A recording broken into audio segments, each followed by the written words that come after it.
Hi, my name is Anne Evangelist, and I've been a resident of South Nyack for almost 45 years. I'm here to talk to you about dissolution.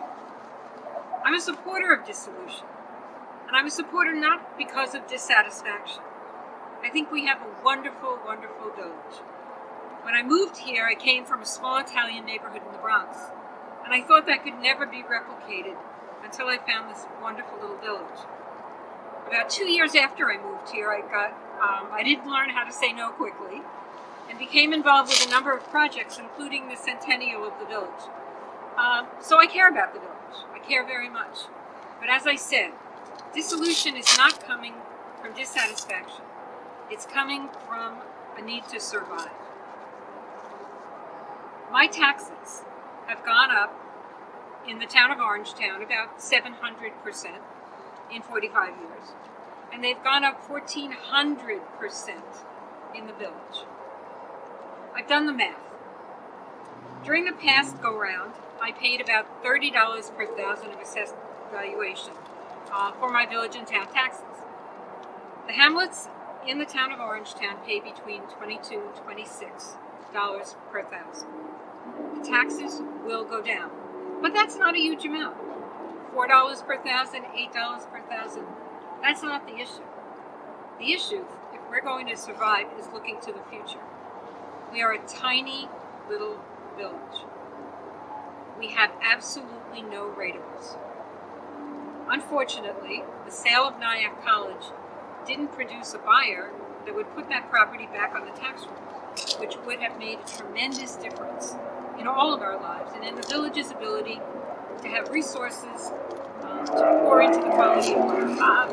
As I said, I'm not dissatisfied. I think our DPW is wonderful. But I think at this point in the life of the village, we have to make some hard decisions about what we're willing to pay for and what we think those costs will be going forward.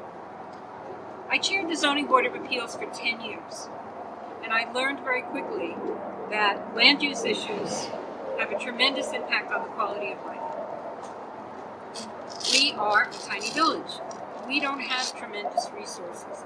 And when we have to go to litigation over land use issues, we have to add to a budget that's already at the breaking point.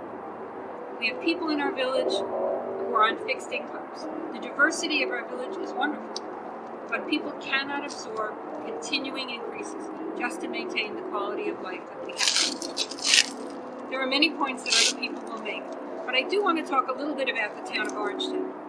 I have served on the Orangetown Board of Assessment Board. I have served on the Orangetown Recreation Board. It is possible to have a voice in the town of Orangetown if we choose to have it. There are 15,000 people in the river villages. There are 15,000 people in Pearl River, making with another 20 in the other hamlets. So we can have a voice. If you step up, you can be a part of what's going on in the town of Orangetown. I believe that it's a false boogeyman making the town of Orangetown the enemy in this. It should also not be a partisan issue. This isn't about being a Democrat or a Republican. We've had all kinds of leadership from both parties in the town of Orangetown, and the quality of life has been great. There's cooperation between the town of Orangetown and the village. I speak from personal experience. I had a terrible situation where I was being stalked.